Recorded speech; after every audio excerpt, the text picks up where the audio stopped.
Morning gridlock in FCT. Major entry points eases by afternoon as commuters groan. Journey of just 30 minutes. I ended up making 1 hour 30 minutes.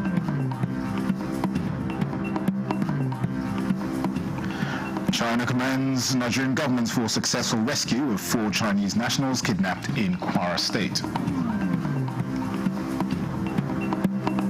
On behalf of our ambassador, and we just appreciate for the effort about Nigerian government.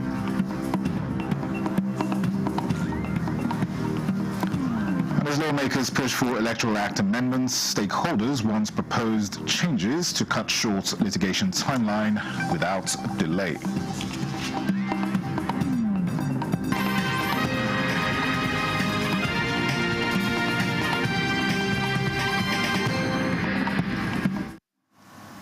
Hello and welcome to the news desk at 6 on NTA News24. We're live in Abuja. I am Dennis Adigunloye. Commuters coming into the Federal Capital Territory this Monday had a hard time getting into the city due to gridlocks in all entrances, the axes from Maraba, Lugbe and Kubwa.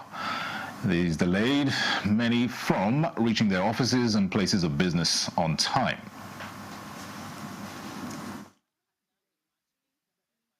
Close to my office, but there's no road to enter my office. Journey of just 30 minutes. I ended up making 1 hour 30 minutes. Before we could get here, it was just a long kind of walk and trek. We trekked for like a very long period of time. The People's Republic of China has commended the Nigerian government for the successful rescue of 4 of its citizens kidnapped in Kwara State.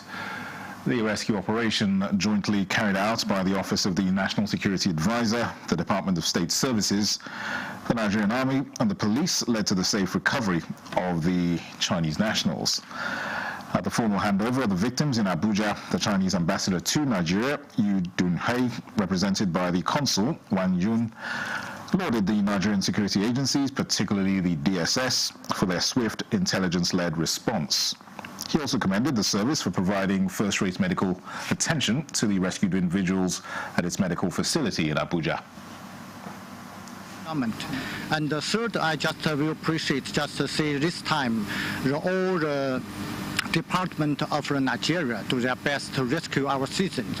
As you know, last year, just His Excellency, the President Tinubu, just visit China. 2 country leaders just reach agreement, just upgrade the 2 country relations. And this time, I think it's certificate the Nigerian people just do very great for the Chinese people. We are just a good friend there. Just know we just if we have some problem, and just we talk with the Nigerian government, they do their best. The kidnapped miners were reportedly ambushed by a gang of armed bandits on their way to a mining site in Saminaka village, Yagba West local government area of Kogi State. Meanwhile, the DSS has continued its nationwide operations against criminal syndicates, recently recording significant breakthroughs, including the interception of arms and ammunition in Delta State, a development widely praised as a testament to its commitment to national security and public safety. Frivolous appeals, alleged intimidation of judges, and judgments delivered on grounds of technicalities are some of the challenges impeding the war against corruption in Nigeria. President Bola Tinubu, represented by Vice President Kashim Shettima, stated this while declaring open the 7th Economic and Financial Crimes Commission and the National Judicial Institute Capacity Building Workshop for Judicial Officers. State House correspondent Abdulrahman Jabrullah reports. This annual event, 7th in the series, is a meeting of 2 reliable partners expected to exchange ideas to ensure the prevention of corruption and administration of justice to build public trust in governance, with the theme enhancing justice in the fight against economic and financial crimes. The Commission is disturbed by the trend in which some judges of state high courts issue orders to apprehend the powers of the Commission to investigate money laundering cases, even though it is clearly established that those matters are outside their purview. More worrisome is the fact that most of those decisions are made ex parte. Even where the Commission appeals, there are no restraints in making contempt decisions against it. We must remain proactive and adaptive, ensuring that the law continues to keep pace with the innovations that criminals exploit. The judiciary remains the last line of defense against impunity. The fight against economic and financial crimes cannot succeed if the judiciary falters. Each ruling, each judgment carries implications that extend far beyond the courtroom. They either strengthen or weaken the people's faith in the capacity of the law to hold all persons accountable, regardless of status, power, or privilege. Fighting corruption requires political will and the three arms of government to create strong fiscal institutions that will promote integrity and accountability for economic growth. As an administration, we have prioritized public accountability by strengthening the anti-corruption agencies and according them the needed independence to execute their statutory mandates. This enabling environment is evident in the impact that has been made in the last 2 years. The EFCC, for example, has recorded over 7,000 convictions in the first 2 years of the present administration and recovered assets in excess of 500 billion naira. Recovered proceeds of crime by the agency are being brought back into the economy to fund critical social investment programs, including the students' loan and consumer credit schemes. The war against corruption demands a trinity of virtue: an independent judiciary, a disciplined enforcement community, and a vigilant citizenry. Where these three stand united, no fortress of corruption can stand. At the end of this engagement, issues of misuse of security votes, justice administration, and other collective actions in winning the war against economic and financial crimes in Nigeria is expected to be addressed. In Abuja, Abrahman Jibrila, NTA News. The National Assembly is advancing amendments to the Electoral Act towards enhancing efficiency, inclusivity, and credibility in future elections. Guests on Good Morning Nigeria say the proposed changes also seek to shorten the litigation timeline following elections, ensuring quicker resolution of disputes. Lydia Sampson reports. In correctional centers to participate, expanding democratic inclusion. The amendment is also proposing introduction of early voting for election officials and security personnel deployed on duty. A situation whereby INEC, police, and NSCDC, all of the security agents legislated must have that committee. They have to look at election security and other logistics. The new law also now stipulates the number of days that you will bring out your logistics plan. Do all the amendments you want to do today. If one man sits and decides to sabotage the system, everything will come to naught. So I'm more concerned about the operators of the system who have to really profile those who take up sensitive positions. Laudable as the amendment is, the guests also want strengthening of the human factors by bringing to book election violations to serve as deterrent. They re-echoed the need for robust funding of INEC towards genuine independence. Well, since what is being amended is an act of the National Assembly and not the Constitution itself, it doesn't require passage or approval by the different states' houses of assembly. It's an act of the National Assembly, and so the powers to ensure its amendment and passage resides squarely with the National Assembly.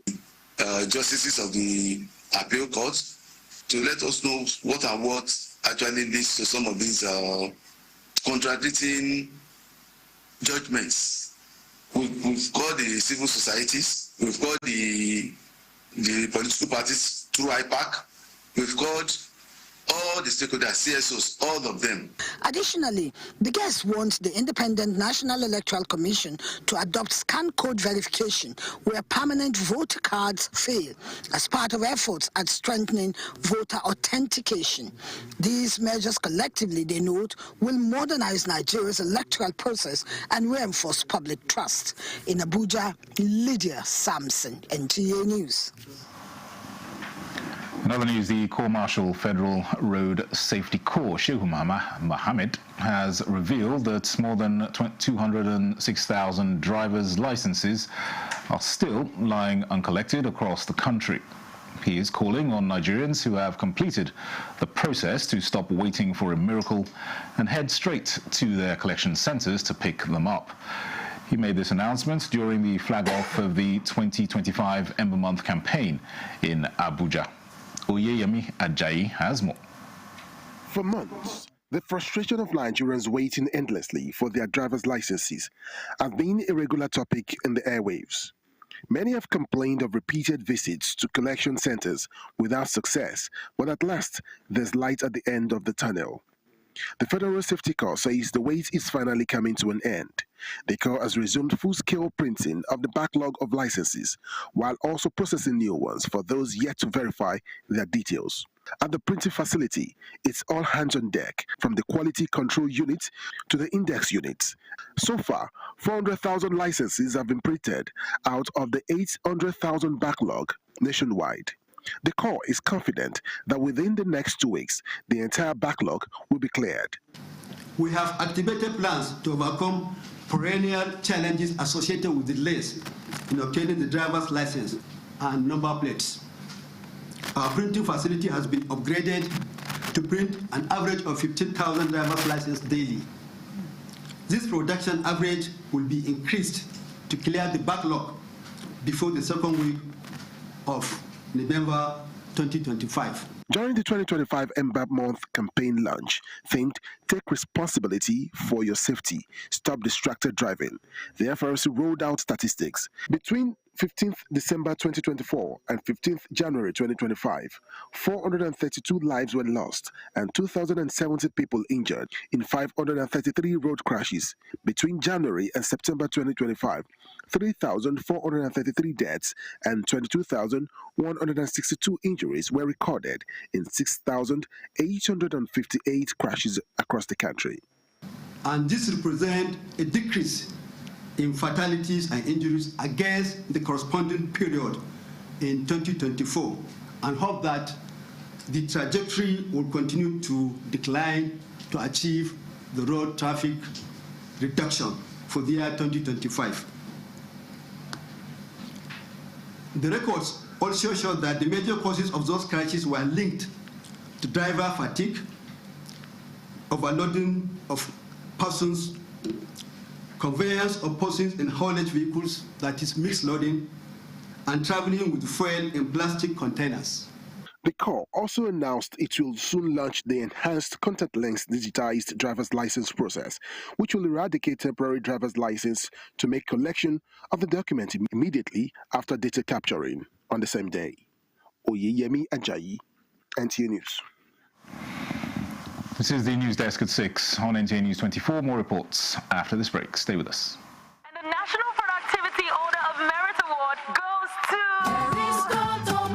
the only tomato paste manufacturer to win the National Productivity Order of Merit Award by the Federal Government of Nigeria, endorsed by the Association of Private Medical Practitioners of Nigeria. This is an evidence of 100% natural goodness, great quality and great taste. So eat healthy to live longer. Use Arisco tomato paste and products. 100% natural tomato. Better food now. Buy now and enjoy up to 20% discount. Arisco tomato paste, taste of Nigeria. Feel the power of precision, engineered to perfection. Every component is crafted with care, and each design is meticulously tested. From concept to creation, our engineers push the boundaries of technology, seamlessly blending performance and sustainability with a deep commitment to African ingenuity. Introducing the CNG Boss, a remarkable achievement in engineering designed to operate on compressed natural gas, a cleaner and more sustainable fuel alternative. At Innocent Vehicles, we proudly lead the way in creating greener mobility across Africa. And it doesn't stop there. From SUVs to sedans, spacious buses to electric cars, Innocent offers a wide range of models designed to meet every need. Innocent Vehicle, the pride of African road.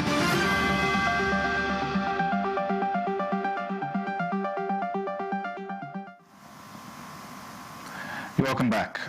The Center for Digital Justice and Consumer Rights has acknowledged the Central Bank of Nigeria and the Nigerian Communications Commission for their joint efforts to develop a unified framework to address the growing problem of failed airtime recharges and data subscriptions on electronic platforms. A statement signed by the executive director of the center, Dr. Kenechukwu Okpara, described the initiative as a long overdue consumer protection reform that will restore public confidence in Nigeria's digital payments ecosystem. Okpara said the framework marks a major step forward in protecting millions of telecom subscribers who often lose money to unresolved or delayed reversals after failed transactions. He commended the leadership of the NCC under Dr. Aminu Maida for showing strong commitment to consumer welfare and the CBN for recognizing the importance of consumer inclusion in its financial protection framework, noting that digital financial services have become essential to daily life, especially for low-income Nigerians who rely on mobile channels for microtransactions. In Abuja, a quiet but strategic collaboration is unfolding, one that could redefine how Nigeria fights cancer. At the National Hospital, the International Atomic Energy Agency is deepening its support to help save lives through the power of science. More from Ibrahim Dan Hamidou. A quiet revolution in healthcare is taking shape in Abuja. The International Atomic Energy Agency is deepening its partnership with Nigeria, using atomic science to fight cancer. Vishal Gebeyahu Walde, Acting Director for Africa in the IAEA's Department of Technical Cooperation, says the mission is about building capacity, not dependency. Through the Rays of Hope program, the IAEA supports Nigeria with equipment, infrastructure upgrades, and specialist training, from radiotherapy to nuclear medicine. We are here from the International Atomic Energy Agency to visit the Abuja National Hospital, discuss our cooperation for expanding radiation medicine in Nigeria in the framework of the IAEA Rays of Hope initiative. The Chief Medical Director of the National Hospital, Professor Muhammad Raji Mahmood, describes the partnership as a lifeline, boosting technology transfer and cancer care efficiency. The patients that come to National Hospital are not only Nigerians. We have people coming from around the sub-Saharan sub-region.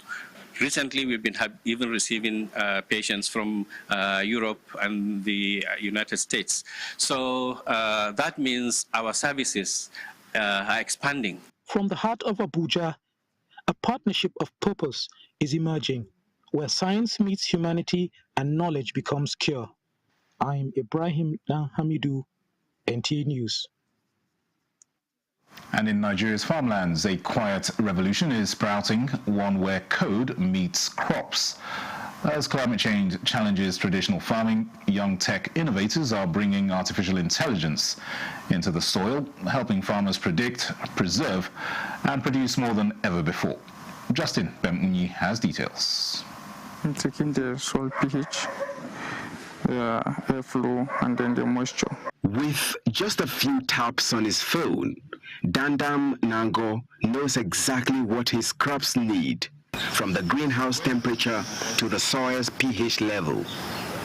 Artificial intelligence is transforming the way he farms, turning every data point into a tool for survival and success. When I'm away, I check the soil moisture, and then it gives me direction on how, okay, when to release water, when not to release water. Here in Jos, the Plateau State capital, farms have long been the nation's vegetable basket. But as rains grow unpredictable and the seasons shift, technology is becoming the new fertilizer for hope. This agri-tech innovator is designed to provide farmers with AI-driven recommendations to help them make better decisions and smarter decisions as they engage with their farmlands. At the heart of this transformation is Green Eden, a local agri-tech startup linking farmers to smart data. The hardware collects, we put our probes, connect them to the soil, mount them in different areas of the farm, and it is able to collect information. So it collects temperature, humidity, soil moisture content. Backed by artificial intelligence, Stephanie Melter's system gathers soil data through probes and sends instant updates to farmers' mobile phones. It's an innovation bridging Nigeria's fast-growing tech scene and its rural heartlands. These sensors are linked. They are linked such that we have them running through the soil. So we have these linked, and then they move all the way. And then you can see we have our wires. But challenges remain.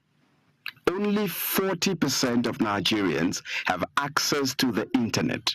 Far fewer in rural areas where it is needed most. And while AI promises higher yields, critics say the technology must also help tackle farming's toll on the environment, from land degradation to poor irrigation systems. Still, for farmers like Nango, the impact is already real. A boost in productivity and the renewed belief that data could be the next big harvest. From phones to farmlands, Nigeria's farmers are learning that the next green revolution may not come from the skies, but from the cloud. Justin Bemuni, NTA News. The Nationally Determined Contributions and the Green Building Council Nigeria says it has made significant breakthroughs in tracking and strengthening building policies that support Nigeria's climate goals. This is coming at a media partners briefing on the global NDC scorecard for Sustainable Building Initiative, Nigeria's journey and achievements, and upcoming downstream projects that advance climate action in the built environment. The engagement is to foster collaboration in amplifying public awareness and engagements ahead of COP30 and beyond, in line with the Paris Agreements and vision for net zero by 2060.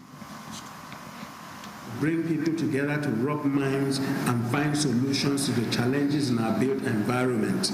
Beyond the conversations, we are also developing tools. And now we are in the phase of taking it to regional government and explaining and creating awareness and knowledge on this action plan so we can actually incorporate all these strategies. Because whatever things that we do, if we don't have policy guidelines from government and implementation to support whatever we're doing, it becomes very difficult for us to implement. The designs we come out with today play a large role. Let's design what humans require. If we're doing a residential building, let it serve residential building. With COP30 fast approaching, Nigeria's building sector is raising awareness, and stakeholders are working to make homes and cities greener, resilient, and central to the country's climate change. To ensure the safety and comfort of Nigerian pilgrims, the National Hajj Commission of Nigeria has inaugurated a special committee to monitor all aviation operations for the 2026 Hajj. In a statement, the chairman and CEO of the commission, Professor Abdullahi Saleh Usman, told the team to act as diligent gatekeepers, emphasizing the government's commitment to its sacred trust with the people. The committee's wide-ranging mandate includes evaluating airlines, inspecting airports, monitoring flight compliance, and ensuring quality in-flight services. The statement says the committee is expected to commence its work immediately. Meanwhile, the Sultan of Sokoto and President General of the Nigeria Supreme Council for Islamic Affairs, Mohammed Saad Abubakar, has directed the Muslim Ummah to look for the new moon of Jumadal-Ula on 1447 after Hijrah on Tuesday, October 21st, 2025, which corresponds to the 29th day of Rabiul Adsani 1447 after Hijrah. This directive was contained in a statement signed by the Chairman, Advisory Committee on Religious Affairs, Sultanate Council Sokoto, Professor Sambo Wali Junedu, the Waziri Sokoto. The statements requested Muslims to begin the search for the new crescent on Tuesday evening and report any sighting to the nearest district or village head for onward communication to the Sultan. That concludes the news desk at 6 on NTA News 24. Thank you for watching. I am Dennis Adegunloye.